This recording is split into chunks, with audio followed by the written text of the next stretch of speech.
He made me cut them off one by one, said they were toxic, that they didn't support our relationship. I believed him. Deleted years of memories, group chats, sleepovers, birthdays. I lost everyone I loved to keep him happy. Then I found his old phone in a drawer, filled with nudes, from the same girls he told me to block. It started with little comments. That's the part that still haunts me. It wasn't a blow up. It wasn't a big, dramatic moment. It was quiet, almost gentle. Why does she always call you when we're together? She seems jealous of us. I don't like how he talks to you. You don't see it, but I do. At first, I thought it was sweet, protective. I thought he just cared too much. Loved me so deeply that he couldn't stand the idea of anyone else pulling my attention away. I told myself that's what love looks like. Intense, territorial, consuming. The first friend I stopped talking to was Kayla. We'd been best friends since 8th grade. She knew everything about me. We had matching necklaces and used to stay up all night talking about our future weddings. He said she didn't respect him, that she rolled her eyes when he spoke, that she was trying to sabotage us. So I confronted her. And she cried, said she just wanted me to be safe, that something felt wrong. I told her I couldn't choose both. So I chose him. And I blocked her that night. I told myself she didn't understand what we had. But a part of me already felt the sting of something breaking. I used to wake up to 40 notifications, memes, voice notes, plans for the weekend. That stopped within the first 3 months of dating him. He said they weren't real friends if they didn't prioritize me. Said it wasn't normal for women to hang out with guy friends. That girls who partied were looking for trouble. I started declining invites, stopped replying to texts, muted the group, then left it altogether. When they asked why, I told them I needed space, that I was focusing on my relationship. But really, I was being erased in real time, one friendship at a time. And no one stopped me, because they didn't know they had to. He became everything. My ride, my lunch break, my Sunday plan, my bedtime call. I didn't realize what I was giving up because he made it look like love. He sent good morning texts every day, held my hand in public, kissed me hard after every fight to remind me he was mine. It felt like safety, until it didn't. Until the first time he raised his voice because I didn't reply fast enough. Until the first time he tracked my location without asking. Until the first time I caught him reading my messages. He said it was because he had been cheated on before, that he had trust issues. And I told myself I'd rather make him feel secure than lose him. So I started deleting things before he could even ask. Screenshots, comments, entire conversations, people, until it was just me and him.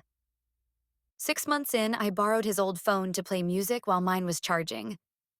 He didn't flinch when I asked, just handed it over casually, like it held nothing. It was one of those moments where the world doesn't shake. But you do, because you feel it before you know it. The moment I unlocked it, my stomach twisted. Not because of what I saw, but because of how normal it all looked. Instagram still logged in, photos still saved, messages still there. And not just any messages, my friends. All the ones he told me to cut off. All the ones he said were jealous, toxic, disrespectful. They were still there, dozens of them, liking his posts, reacting to his stories, sending photos. Some of them explicit, many of them recent. My hands went numb. I scrolled through one name I hadn't seen in months. Allie. She had been one of my closest friends in college. We'd shared dorm rooms and heartbreaks and rides home. He said she flirted with him behind my back, that she couldn't be trusted. He said if I kept her around, I was choosing her over him. So I let her go. And now there she was, sending him lingerie photos, smiley faces, inside jokes, a saved voicemail where she moaned his name. He hadn't just made me delete my friends. He'd kept them. For himself. I didn't confront him right away. I wish I could say I did. That I stormed into the room and threw the phone across the floor. That I screamed, cried, demanded answers. But I didn't.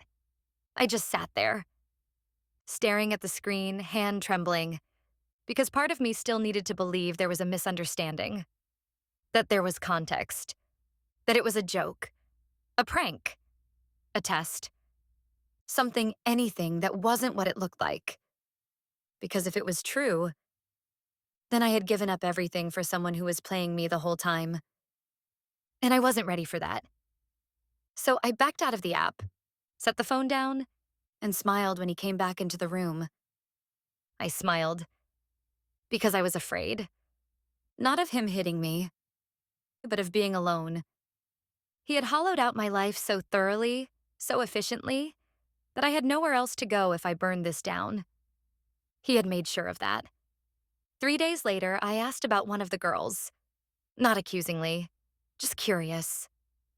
Oh, you mean Allie? Yeah, she reached out recently. Said she missed being friends. I asked why he didn't tell me. He shrugged. I knew how you'd react.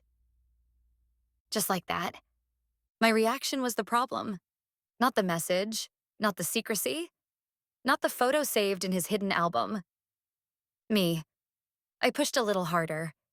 He got defensive, loud, said I was digging, distrusting. He turned it into a lecture about privacy, boundaries, said I was ruining things, that he felt watched, that I was being paranoid. And I believed him, because by then I had been trained to. He had rewritten the rules so slowly, so completely, that I didn't even know what normal looked like anymore. If I cried, I was dramatic. If I asked, I was obsessive. If I got quiet, I was manipulative. He always knew the exact words to use to make my pain feel like my fault. So I stopped asking, but I didn't stop looking. I made a fake account. New name, blank photo, followed no one, just watched, waited. Then one night, I saw it. He was tagged in a story, a group photo at a local bar. Girls I didn't know, but one looked familiar. I zoomed in. Her name was Marcy. She wasn't from my circle. She was his ex's best friend. The same ex he told me cheated on him, destroyed him. The same girl he made me promise never to contact. Said she was toxic. Said she stalked him, threatened him. He swore they hadn't spoken in over a year. But now, her best friend was in a photo with him, laughing, holding his jacket. It didn't make sense. Until I looked at the timestamp. That night, he told me he was at home. Said he needed space. That he was overwhelmed and wanted time to think. Said he'd turned his phone off because he needed mental clarity. But the tag was timestamped for 10:23 p.m. Same night, same hour. Right before he texted, "Good night. I love you." I sat there in the dark, phone glowing like a lie I hadn't agreed to live in. This wasn't just about my friends. This wasn't even just about cheating. This was about manipulation, control, psychological warfare disguised as romance. He was building an army of women behind my back while telling me I was the one ruining his peace. And I still hadn't told a single soul. That night, I realized how small my world had become. No best friend to call, no group chat to fall into, no sisterhood, no backup plan, no couch to crash on. Even my own family barely called anymore. He said they judged him, and I'd stopped answering their questions months ago. He'd burned every bridge, and I'd handed him the matches. I sat on the edge of my bed, backpack zipped, keys in hand, and I couldn't move. Not because I didn't want to, but because I didn't know where to go. That was the worst part. Not the lies, not even the betrayal, but the realization that I had been slowly, expertly, erased. And now I was just air. Air that begged for a room it wasn't allowed to exist in anymore. So I unpacked the bag and made dinner, like nothing had happened. 2 weeks later, I got a DM from a fake account. No name, no photo, just a message. He's telling her you're crazy. I froze. Then another one came. You don't know me, but I used to talk to him. I thought you should know he's lying to a lot of us. I asked who her was. They replied with a screenshot. It was him, smiling next to a girl I didn't recognize. Caption, finally found my peace. It was dated 4 days ago, while we were still together, while he was sleeping next to me, while I was still cooking for him, folding his laundry, swallowing every question like a bomb I didn't have the strength to detonate. I asked, who is she? They said, his new girlfriend. His new girlfriend. I was still in the house. And he already had a new girlfriend. That was it. I wasn't the main character anymore in my own story. I was the side chick in a story I thought I was writing. After that night, he stopped touching me. That's the first thing I noticed. Not just sexually, emotionally. No more forehead kisses, no more hand on the small of my back when we walked into a room. No more, good night, baby, whispered before sleep. He was still physically there, but his presence had been replaced with placeholders. Generic smiles, nods, bare minimums. When I asked if something was wrong, he said I was imagining things, that I was being insecure again, that I needed to stop sabotaging us. I stopped asking, but I didn't stop watching. He started hiding his phone again, face down on the nightstand, in his pocket during dinner, Bluetooth off during drives. His texts became shorter, his calls more frequent, but taken in the hallway or the bathroom or his car with the engine running. And every night he still kissed me on the cheek and said, I love you. But his voice didn't sound like it used to. It sounded like someone quoting something he didn't believe anymore. Next, he started telling stories about me. One of the girls he cheated with posted a tweet. I wasn't tagged, but I knew it was about me. If your man's crazy ex starts messaging you, just know she's not only crazy, she's pathetic. I read it 5 times. Heart pounding. The replies were full of sympathy. People offering advice, jokes, empathy. They didn't know the real story. They only knew the version he told. That I was controlling. That I was paranoid. That I refused to let go. He had built an entire identity for me. And now he was living in it. With someone new. Someone who thought she was rescuing him from the villain of his last relationship. And I wasn't even gone yet. What I couldn't believe is that he brought her to our place. It was the scent that gave it away. Lavender and vanilla. Not mine. Not any candle I'd ever owned. Not any perfume I wore. But it lingered in the bathroom. The bedroom. Even the laundry room. I found a hair tie on the doorknob. Gold. Glittery. Cheap. I don't wear glitter. I don't even wear my hair up. Then I found the wine glass. Lipstick stain. Not mine. That night, I waited for him to come home. Asked where he'd been. He said, work. I asked again. He rolled his eyes. Why do you always do this? I asked if someone had been here. He snapped. Said I was being obsessive, delusional, that I needed help, that I was hallucinating clues. But the wine glass was still in the sink, and he didn't even try to hide it. I realized then he wasn't afraid of getting caught. He wanted me to know. Because if I snapped, if I screamed, if I broke something, he could finally play the victim. He could finally say, see, this is why I had to leave. He was manufacturing my breakdown in real time, and I was helping him build it. I tried to warn his new girlfriend like I wished his ex would have warned me. I sent one message, just one. I didn't threaten her, didn't accuse, just said, I know you don't know me, but I think you deserve to know that he's still living with me. You're not the only one. There are more. She didn't respond. But 5 minutes later, he called me. Not to apologize. To scream. Said I was ruining his happiness, that I was jealous, that I always do this, that no one would believe me anyway. And maybe he was right, because the girl never messaged back. She blocked me and kept posting, kept tagging him, kept loving him publicly while I erased myself quietly. A week later, I got brave. I logged into my old Facebook, the one he made me deactivate for my mental health, the one connected to the friends I left behind. I went to Kayla's page, the friend I loved like a sister, the first one I blocked. Her recent post stopped my breath. We tried to warn you, but he got to you first. The photo was of me and her, taken a year before. We were laughing, arms wrapped around each other, drunk on wine, happy. I scrolled through the comments, and then I saw it.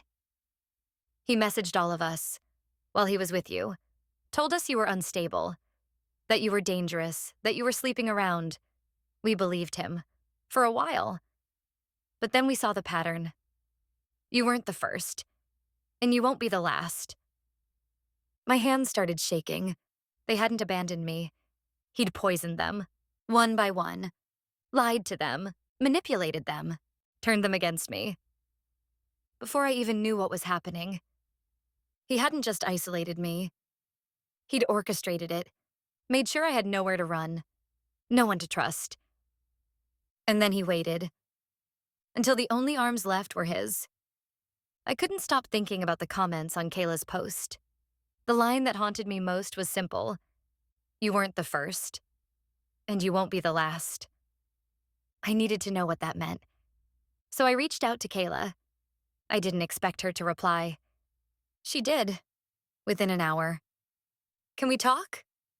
Was all I said. She said, I've been waiting for this. We met in a park near her apartment. I sat on the bench like a stranger in my own memory. She looked different. Not angry, not cold. Just relieved. Like something had finally made sense. She told me the truth, that he started messaging her before I blocked her, that he told her I was spiraling, that I'd accused him of cheating when I was the one being unfaithful, that I was trying to turn people against him, that she should be careful because I was dangerous when cornered. He even sent screenshots, fake ones, photoshopped texts that I never wrote, messages that made me look manipulative, petty, unhinged. Kayla believed him. For a while, until he tried to sleep with her. Said he was emotionally neglected, that I didn't understand his needs, that he just needed comfort. She blocked him, but by then I had already cut her off. She didn't know how to warn me, didn't think I'd believe her anyway. And that was part of the plan. He made sure I was the last to know. After our talk, Kayla sent me something. A screenshot of a private Facebook group. The title, Survivors of Matthew J.L. Dozens of members, all women, all exes, flings, almosts. Best friends, roommates, even co-workers, each with their own version of the same story. He had moved through towns like a virus, never staying long, always charming at first, then slowly shifting the ground beneath them, cutting off friends, changing passwords, gaslighting, love bombing, threats, affairs. One girl said he told her he had cancer so she wouldn't leave. Another said he fake proposed just to get her to buy him a car. There was a pattern. Every relationship followed a script. Isolation, control, cheating, breakdown. And every time the girls were left confused, destroyed, ashamed. Like me. That night, I couldn't sleep. I kept reading the group posts. Lines kept echoing. He said he needed me. Then he made me hate myself. I gave him everything. He gave me nothing but apologies with expiration dates. By the time I realized what he was doing, I didn't even recognize my own voice. And then, he told me he loved me. And I believed him, even while he was sleeping with my sister. I wasn't just hurt. I was humiliated. because I'd begged this man to love me. I'd twisted myself into versions he might like better. I'd erased everything I loved because he told me it was better this way. I gave him the key to every soft part of me, and he kept it. So he could lock every door behind me. The only thing I was glad about was that I was in his house. But he wasn't coming home to me anymore. He started staying out later, stopped making excuses, said, "It's not a crime to have a life." I asked if we could talk. He said I was exhausting. He didn't even yell anymore. He didn't need to. He knew I had nowhere to go. He knew I knew about the new girl. He knew I'd seen the messages, the lipstick, the missed calls from numbers saved as cousin two and job reference. And still, I stayed, because I wasn't ready to leave and I still had nowhere to go. I knew that I wasn't loved, that I never had been, that he didn't just cheat. He dismantled me, bit by bit, until I was just a shell standing in the kitchen making dinner alone, living in his house knowing he was in love with someone else. This was the last straw that rocked me awake. One of the girls was pregnant. Someone in the Facebook group posted anonymously, said she'd been seeing him on and off for a year, said he told her he was single, that his last relationship ended because she was unstable. She said she found out she was pregnant. She was scared. He told her to take care of it. She didn't. She kept the baby. And now he wasn't returning her calls. She wasn't posting for pity. She was warning us. Because now there was a child involved. Because now he wasn't just ruining women, he was disappearing from his own child. I stared at the screen for an hour. Then I threw up. Because if I had gotten pregnant, he would have done the same to me. Or worse. At 2:12 a.m., his brother sent me a message from a Facebook account I didn't recognize. The name was familiar. His last name. I clicked. His younger brother. We'd met once in passing. A holiday dinner years ago. He barely spoke. Didn't stay long. The message was short. "I know what he did to you. I'm sorry. I've seen it before. You weren't the first. But I think you were the one who stayed the longest. If you want to know why, I can tell you." My hands went cold. I replied, "Why me?" A minute later, the typing dots appeared. Then, because you were the one he thought he could perfect it with. You were his practice run for the life he wanted to fake. He said it once, drunk. "She's easy to train, loyal. She'll burn her own life down to keep me comfortable." I didn't say anything back then, but I should have. He had said it like a joke, like I was a lab rat for his emotional conditioning. A test case. A dress rehearsal for the kind of control he wanted to master. It made sense now. Why he'd watched so closely. Why he'd mirrored everything I liked in the beginning. Why he'd slowly, deliberately dismantled every external source of joy. I wasn't just collateral damage. I was training wheels. He didn't want to love me. He wanted to learn from me. And I let him. Because I thought that's what partnership was. Sacrifice. Compromise. Loyalty. But for him, it was all data. Every tear I cried. Every friend I blocked. Every apology I whispered for emotions he created. He studied me. So he could do it better next time. 2 days later, I finally left and I created a burner Instagram account. Just curiosity at first. I followed his new girlfriend. Watched their posts, their vacations, the photos he used to take of me. Cropped, filtered, now featuring her. But then I saw something that stopped me cold. A reel. Soft piano in the background. Text overlaid. Sometimes you have to go through the wrong one to find the one who truly loves you. Her caption? "I'm just so glad you found peace after everything she put you through. You deserve the world." My name wasn't there, but it didn't have to be. Because I had heard that sentence before. She was the peace, I was the storm. That's what he told her. That's what he always told them. I was the girl before. The wreckage he crawled out of. The one who almost ruined him. He was already rewriting the story, already positioning himself as the survivor. And I was the ghost again. The warning, the lie. I wish I could say I walked away, warned her, and moved on. Started over. But the truth is less cinematic. I'm not healed. I'm not wise. I'm not whole. I'm waking up. Every day, a little more. Learning how to breathe in a room without him in it. Remembering the sound of my own voice. Rebuilding friendships I thought were gone forever. But the scars are still there. Not loud. Not bleeding. Just quiet reminders of the girl who once set herself on fire to keep someone else warm.